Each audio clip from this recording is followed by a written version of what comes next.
servicio de la verdad.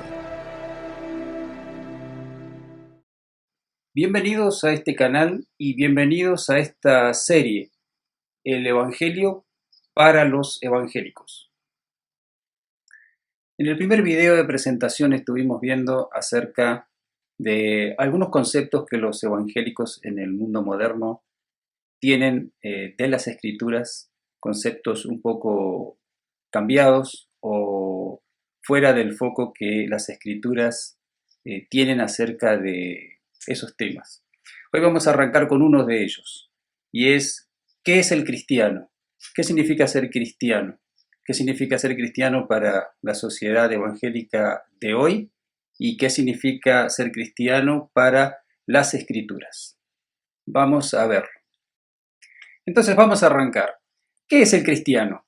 Cuando hablamos de qué es un cristiano, esto tiene que ver con la conversión. Cómo se convierten las personas es cómo va a ser la iglesia. Es decir, según la experiencia de conversión de las personas, ese va a ser el tipo de iglesias que vamos a tener. Si la experiencia de conversión de una persona es falsa, el tipo de iglesia que vamos a tener es iglesias falsas. Esto es muy importante, por eso es que lo encaramos de esta manera. En el ambiente evangélico de nuestros días hay una concepción de la conversión, justamente, y una concepción de qué es un cristiano. ¿A quiénes se les llama cristiano en el mundo evangélico de hoy? Básicamente, o en general, las personas se convierten o llegan a ser cristianos, según el ambiente evangélico de hoy, cuando una persona toma una decisión de tipo humanística. ¿Qué quiere decir esto? En general, digo, la mayoría de los grupos evangélicos, cuando hablan de conversión, de convertido o de cristiano, están pensando en esto que vamos a explicar. Alguien que ha tomado una decisión de tipo humanística. ¿Qué quiero decir de tipo humanística? Bueno, es decir, del hombre, por el hombre y para el hombre. Es decir, que esa decisión que toma, según una invitación que se le haga o según una predicación que ha escuchado o que alguien le está hablando de las Escrituras, normalmente lo lleva a confrontarlo con que tiene que tomar una decisión. Y esa decisión es algo totalmente humanística. Esto que estoy diciendo y que muchos de ustedes se darán cuenta que es así, es en el mejor de los casos. En el mejor de los casos. En el peor de los casos, en otras personas, ¿cómo llegaron a ser cristianos? Bueno, estas personas han tenido ciertas experiencias de tipo laboral o de salud, es decir, que por ahí se quedaron sin trabajo o estaban enfermos. Y estas experiencias los acercaron a algún tipo de iglesia evangélica o a alguna congregación. Y esta situación que los llevó a la iglesia porque se quedó sin trabajo o porque estaba enfermo, esta situación pasa a ser su experiencia de conversión o su experiencia de convertirse o de transformarse en un cristiano. Si usted viene del ambiente evangélico bautista, como es mi caso, usted o vos, entonces estamos acostumbrados a las famosas campañas de evangelismo, aquellas que eran muy populares en la década del 70, 80, 90, con lo que sería un impulso que fue tomado después de ver las campañas de Billy Graham, de ver las películas de Billy Graham. Esas campañas evangelísticas muy conocidas y que creo que hasta el día de hoy suceden todavía, se hizo muy popular el levantar las manos y tomar una decisión. Y esa era la forma en que los evangelistas, no había otra forma, era la única forma en que los evangelistas concluían sus predicaciones de predicación del evangelio. Llevando a las personas a que levanten la mano para tomar una decisión, eran guiados a tomar una decisión. Esa de la cual estamos hablando, una decisión totalmente humanística. Dije también que tal es la experiencia de conversión, tal va a ser la iglesia. Si tenemos falsas conversiones, es muy probable que tengamos iglesias, en su mayoría, de personas falsas que están viviendo un falso cristianismo. Lo mismo sucede con el liderazgo. ¿Por qué estamos hablando de esto? ¿Por qué estamos diciendo que los pastores y los evangelistas concluyen sus predicaciones de evangelización con llevar a las personas a tomar una decisión humanística? Bueno, porque los propios líderes o evangelistas o pastores o misioneros probablemente hayan tenido una falsa conversión también. Yo he estado en un seminario estudiando y cuando uno estudia en un seminario se conecta con otras personas de diferentes lugares y que tienen diferentes experiencias. Y muchas de esas experiencias de conversión encajan en esto que estamos diciendo.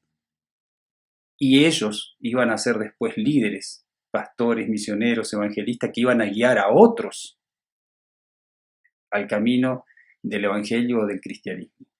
Entonces, lo mismo que pasa con los miembros o con las personas común que se acercan a las iglesias teniendo una falsa experiencia de conversión, transformando a las iglesias en falsas iglesias porque ellos están en esa condición, también sucede lo mismo con los líderes.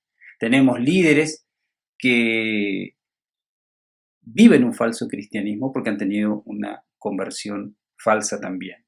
Entonces es una repetición de este hecho, de esta situación crítica dentro del mundo evangélico que se ha venido repitiendo por años o por décadas.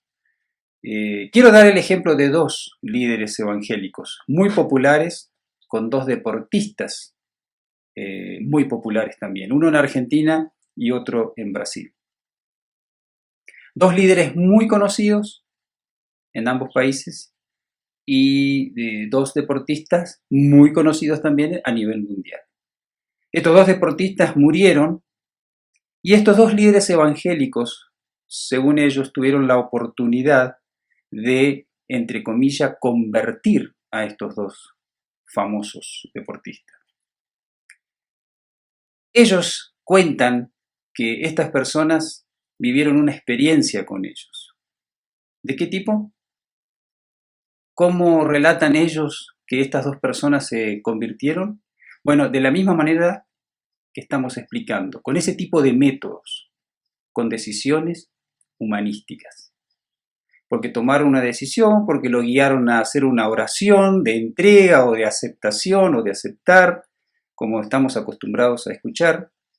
Y con esa experiencia, ellos aseguran hoy, después que estos dos deportistas ya murieron, hoy ellos aseguran que estos dos deportistas están en el cielo con Cristo, según esas experiencias de conversión que nosotros estamos describiendo. En conclusión, espero que esto esté quedando claro. ¿Qué cree la sociedad evangélica de nuestros días acerca de lo que es ser un cristiano? Bueno, hemos visto que desde lo más básico, que es un miembro común de una iglesia evangélica, si uno le pregunta su experiencia de conversión, lo más probable es que va a decir que él un día tomó una decisión o que un día levantó la mano en una campaña. Eso en el mejor de los casos, como dijimos. Después de ahí para acá llegamos y hay una gran variedad de experiencias de conversión, y acá está lo grave, hay una gran variedad de experiencias de cómo las personas llegan a ser cristianas en el mundo evangélico de hoy. Desde esto básico, como digo, que es la de levantar la mano o la de tomar una decisión, porque un pastor o porque un evangelista o un misionero lo guió a esa persona, de ahí hasta este otro extremo que acabamos de explicar, de personas famosas con líderes evangélicos también famosos que llegan a este extremo tan grave para mí, que es llegar a decir que ellos aseguran que estas personas están en el cielo con Cristo después de muerta porque pasaron por una experiencia de conversión como la que ellos describen y que tiene que ver con nuestro mundo evangélico de hoy. Quizás debiéramos aclarar de que no estamos juzgando ni diciendo quién está en el cielo, quién va del cielo, no, porque eso no nos corresponde a nosotros, le corresponde a Dios. Dios tiene misericordia de quien Él quiere tener misericordia, eso no está en duda. Lo que está en duda es cómo nosotros presentamos el Evangelio de Jesucristo, cómo nosotros evangelizamos y guiamos a las personas a los pies de Cristo. Cómo nosotros entendemos en el día de hoy qué es la conversión, qué es un cristiano verdadero. De eso se trata esta análisis. Con este panorama de fondo acerca de la comprensión que hay en el mundo evangélico acerca de qué es un cristiano y qué es la conversión, ahora vamos a ver la otra parte, que es la que nos interesa realmente. ¿Qué dice las Escrituras? ¿Qué dice la Biblia? ¿Qué es un cristiano para la Biblia? Para el Nuevo Testamento, para los apóstoles. ¿Es lo mismo que lo que entendemos nosotros con todo esto que estamos analizando? ¿O es otra cosa? Vamos a ir directamente a las Escrituras, que nos van a ayudar a entender esto. Vamos al libro de los Hechos, Hechos capítulo 3, versículo 19. Pedro está predicando en aquellos momentos tan especiales que fue el comienzo de la iglesia primitiva después de la venida del Espíritu Santo y que comenzó esta expansión del Evangelio mediante la predicación de los apóstoles. ¿Cómo predicaban ellos? ¿Cómo arrancó la iglesia? ¿Cómo se evangelizó en aquellas primeras horas del cristianismo? Bueno, aquí tenemos la descripción. No solo la descripción, aquí tenemos el ejemplo de lo que yo debo hacer y de lo que todos los pastores y misioneros y evangelistas tienen que hacer. Hechos 3:19. Arrepentíos, pues, y convertíos para que vuestros pecados sean raídos cuando los tiempos del refrigerio vinieren de la presencia del Señor. ¿Cómo predicaba la iglesia primitiva? Es decir, ¿cómo era el concepto de presentar el Evangelio de la iglesia primitiva? ¿Cómo hizo Cristo? ¿Cómo hizo Juan el Bautista? Bueno, todos arrancaron de la misma manera, pidiéndole o diciéndole a la gente, o advirtiéndole a la gente, mejor dicho, que debían arrepentirse. De ahí arranca. Hablar del arrepentimiento conlleva hablar también del pecado y es la chispa que enciende la, entre comillas, propuesta hacia una persona para que se convierta. Es la chispa, el arrepentimiento. Comenzar a hablar de arrepentirse es el comienzo de todo. No levantar la mano, no tomar una decisión, no decir a Cristo que venga, no es una cosa humana. En ese punto de vista, es una cosa que tiene que ver más con el Espíritu Santo, porque el que convence de pecado, de justicia y de juicio es el Espíritu Santo. Entonces hay que comenzar a hablar de aquello que el Espíritu Santo va a hacer, y es el arrepentimiento. Hechos 3:19 dice claramente, Pedro predicando, arrepentíos y conviértanse, arrepentirse y convertirse. ¿Qué significaba, como para explicar un poquito mejor, esto de arrepentirse? ¿Qué es arrepentirse? Ahí mismo, en el libro de los Hechos, en el versículo, en el capítulo 2, el versículo 37, el mismo Pedro dice, y oídas estas cosas, fueron compungidos de corazón y dijeron a Pedro y a los otros apóstoles, varones y hermanos, ¿qué haremos? Aquí hay una palabra muy importante en relación al arrepentimiento, en relación a la conversión, en relación a qué es ser cristiano, y es la palabra compungirse. Originalmente esa palabra significa cuando uno puntea algo, como el piercing que algunas personas usan en la oreja o en otras partes del cuerpo, y que tiene que ser perforado como esta parte de la oreja que se perfora, esa es la idea. Cuando el Espíritu Santo, mediante la predicación de la palabra de Dios, por cristianos verdaderamente convertidos que están predicando esa palabra, hace la obra en una persona, el Espíritu Santo viene y puntea el corazón, el alma, la mente de la persona. ¿Por qué? Porque hay como un sacudón, una herida, algo punzante, esa es la idea. Es una obra divina del Espíritu Santo. Compungirse, ser perforado, ser sacudido, ser golpeado, ser lastimado por el Espíritu Santo, como parte de esa obra de convencimiento de pecado. ¿Por qué? ¿Por qué esto tiene que ser así?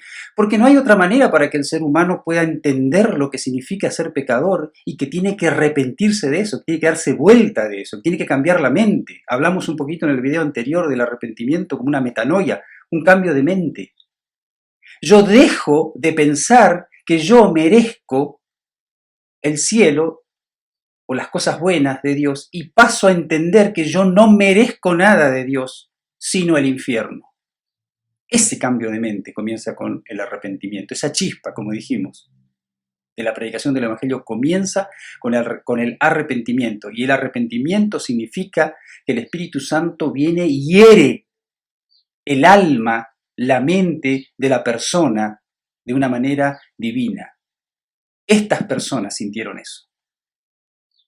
Compungimiento.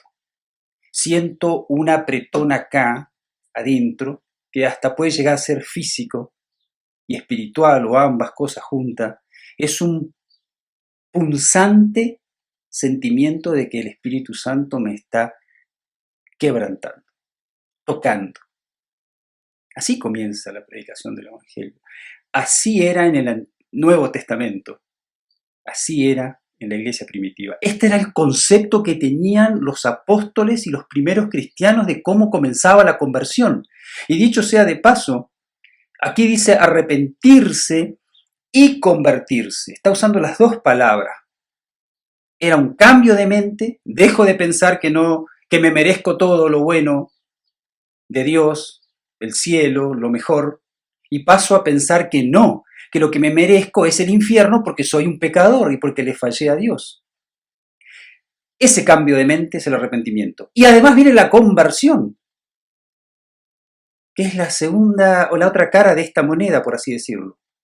Me arrepiento, cambio de mente, dejo de pensar una cosa y paso a pensar otra cosa.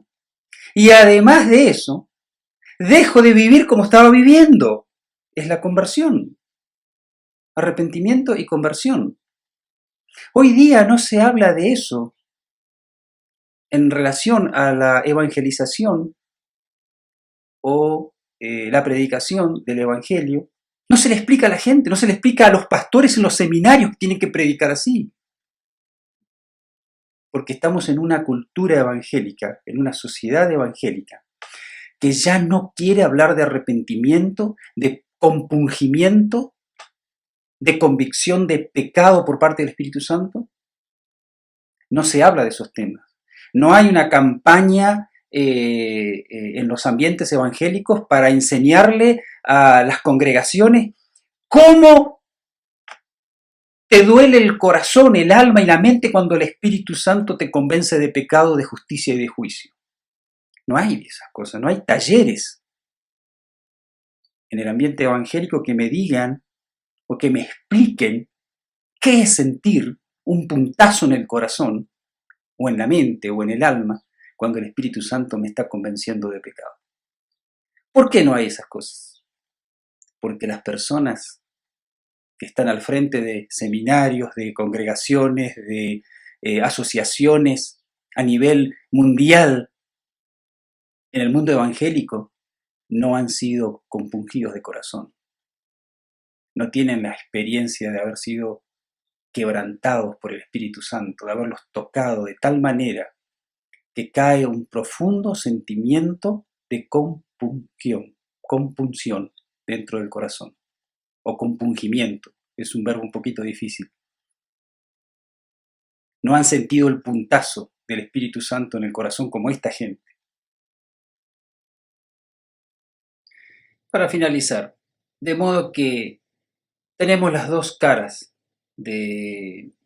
acerca de la visión o de la comprensión que hay en el mundo evangélico de hoy acerca del tema de la conversión o de lo que es un cristiano. Repito, está estrechamente ligado. Cuando decimos qué es un cristiano, tenemos que entender que estamos hablando de qué es la conversión también, ¿verdad? Si lo primero está mal, lo otro no va a estar bien. Si hay una mala conversión, no puede haber cristianismo en la persona. Y tenemos la visión bíblica o neotestamentaria o de los apóstoles acerca de qué era para ellos el cristianismo o la conversión. Tenemos bien marcadas las dos maneras de ver las cosas, las dos maneras de experimentar lo que es ser el cristianismo. Quiero terminar diciendo también que según como las escrituras presentan este tema, nosotros podemos ver claramente que hay un proceso. Y aquí finalizo haciendo las dos comparativas, resumiendo las dos comparativas. Para el mundo evangélico de nuestros días, la conversión o llegar a ser cristiano es algo más bien rápido. Hemos escuchado algunas veces hablando este tema, diciendo de que vivimos en un mundo de la rapidez, de la fibra óptica, de la comida rápida, de sacudir una bolsa y tenemos sopa caliente, de comidas de astronautas, es decir, todo lo que tiende a ser rápido y fácil. En el mundo evangélico moderno, el cristianismo o la conversión, en general tiene un concepto de algo rápido, instantáneo. En el mundo evangélico de hoy, repito, el llegar a ser cristiano o convertirse es algo instantáneo. En la Biblia, en el Nuevo Testamento y para los apóstoles que comenzaron con la evangelización y con el arranque de la iglesia primitiva, para ellos esto era más bien un proceso, que en algunos podía durar un poquito más que otros, ¿verdad? Pero no es tal cosa como algo instantáneo, no. El apóstol Pablo o Saulo, cuando se convierte, estuvo 3 días sin comer, sin poder moverse, ciego, después de haberse encontrado con Cristo. Como dice un pastor conocido también de las redes sociales, para el cristianismo moderno, una persona que se encuentra con Cristo no tiene mucha diferencia de una persona mundana. Conoce a Cristo y se entrega a Cristo y sigue viviendo su vida normal. Los famosos, la mayoría, cantantes famosos o de distintas ramas del entretenimiento, se convierten y siguen haciendo lo mismo. No, encontrarse con Cristo es un choque tan brutal que la persona no puede seguir viviendo de la misma manera. Este pastor dice, es como si uno en la ruta se baja del auto, por alguna razón, se baja de su auto y viene un camión de esos gigantes que vienen con un tráiler gigante atrás y por descuido se lo lleva a uno opuesto. ¿Qué va a pasar con la persona? Que es atropellada por un camión de, no sé, 30 toneladas, no sé cuánto, que se está desplazando a una velocidad de 100 kilómetros por hora. ¿Qué va a pasar con esa persona? Va a tener consecuencias gravísimas para esa persona. Bueno, en el día de hoy, en el mundo evangélico, las personas se encuentran con Cristo y no cambian para nada. Siguen llevando la misma vida. Cristo no los toca, no los transforma, no los sacude, no los aplasta, sino que ellos siguen de la misma manera viviendo como hasta ese entonces, solo que ahora son cristianos. Eso es una cosa tan falsa, tan falsa. Y es por eso que debemos volver a las Escrituras. Para ellos había un proceso de quebrantamiento, de moler o ser molidos por dentro y de transformación, de conversión, del estilo de vida que llevaba, cambiaba totalmente a otro estilo de vida. Ellos pasaban de estar centrados en el hombre, pasaban a estar centrados en Cristo. Dejaban de estar centrados en el hombre y pasaban a estar centrados en Cristo. Eso era la conversión para los primeros cristianos, o para los apóstoles, o para la iglesia primitiva. Quiero terminar en Job, capítulo 42, versículo 6.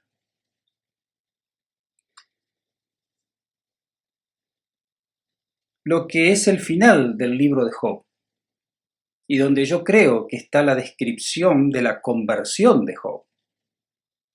Hemos estado viendo lo que pasaba en el Nuevo Testamento, el concepto bíblico neotestamentario de qué es ser un cristiano, qué es la conversión, pero también en el Antiguo Testamento tenemos ejemplos, y el de Job creo que es para mí uno de los más claros. Si nos topáramos con Job y le preguntáramos, Job, ¿qué es ser cristiano para vos? ¿Qué es la conversión? Job diría algo así. Job capítulo 42, versículos 5 y 6. Versículo 5, de oídas te había oído, mas ahora mis ojos te ven. Por tanto, yo me condeno a mí mismo y me arrepiento en polvo y ceniza. Miren el concepto de conversión que tenían ya en el Antiguo Testamento Job, después de todo lo que había vivido Job, ¿verdad? Después de ver todo el libro de Job, desde el capítulo 1 hasta el capítulo 42, y nos encontramos al final con esta declaración de Job. En otra versión él dice, me aborrezco a mí mismo por mi pecado, por lo que soy, me condeno a mí mismo y me arrepiento. Ojalá que esto sirva y ayude para el pueblo evangélico para analizar lo que decíamos en el primer video, estos conceptos tan importantes que tienen que ver con el cristianismo y que en nuestra época las tenemos un poco difuso o confuso acerca de las cosas esenciales de la vida cristiana. Uno de ellos es qué es ser un cristiano y qué es la conversión. Tenemos las dos posturas bien marcadas. Nos toca a nosotros elegir qué vamos a hacer. ¿Vamos a seguir insistiendo en una manera humanística, humana, de ver esta realidad del cristianismo, de lo que es ser cristiano, de lo que es la conversión? ¿O vamos a volver a las Escrituras? Vamos a arrepentirnos de verdad y vamos a vivir el Evangelio verdadero. Que Dios les bendiga y los espero en el próximo video de esta serie que se llama El Evangelio para evangélicos. Muchas gracias. Que Dios los bendiga.